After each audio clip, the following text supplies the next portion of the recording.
I'm Aarti. Last week we discussed that being open minded makes us willing to consider opinions and ideas that are new or different from our own. But do you know that one of the underlying reasons for being open minded is an innate component of our nature, and that is curiosity?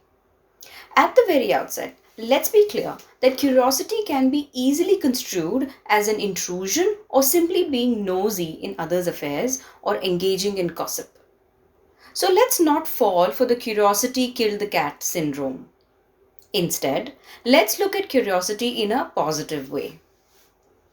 There isn't any widely coined or accepted definition of curiosity as such, but it effectively means being inquisitive, wondering, asking questions, poking around, and just being ready to figure things out. We do know that children have a ton of curiosity, but as we grow up, we let our conditioning and learning govern us, and somewhere we stop questioning, or we don't question enough. And then we stunt our absorption and growth about the world around us. But how nice would it be if we could retain our childlike wonder in our adult lives? As curiosity is a positive emotion, and the idea surrounding it is to acquire knowledge and experience, there are enough and more things in the world that give us endless opportunities to be curious. It all boils down to the questions of why, how, where, and when of the subjects we set out to explore. So, if curiosity is indeed worth nurturing, let me share just a few rewards of developing conscious curiosity. Curiosity boosts happiness.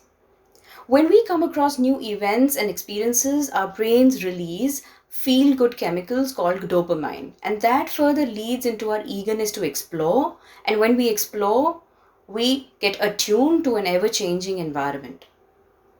An example of this is when we display our curiosity towards a new food of a new culture. When we eat it out of a sense of curiosity, we experience happiness due to the release of dopamine in that experience. Another reward of conscious curiosity is that it aids in self improvement.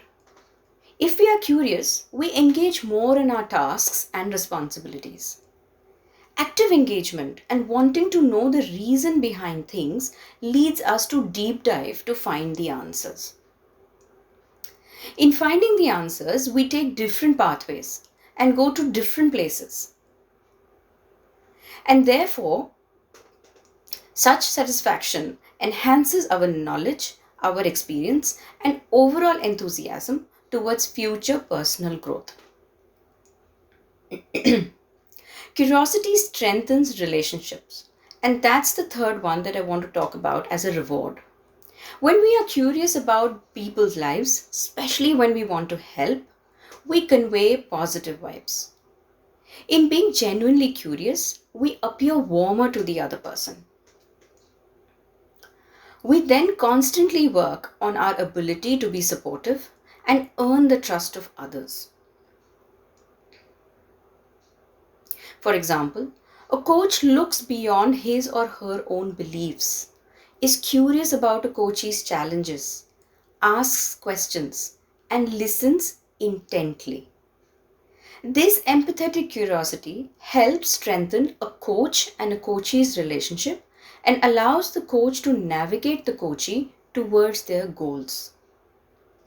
So, to recap, the three rewards of developing conscious curiosity are: it boosts happiness, it aids self improvement, and it has the ability to strengthen relationships.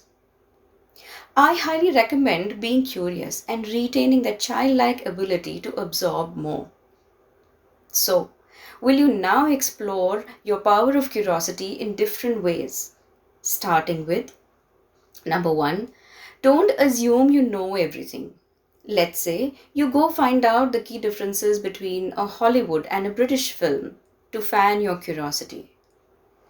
Another way of exploring your curiosity is to find out the meaning of religious rituals that you have been following to date but didn't know their meaning.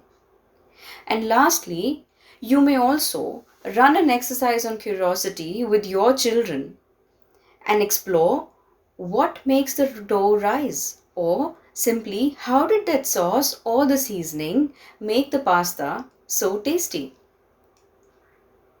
So, all the best with developing conscious curiosity, and see you next week on another episode with Aarti.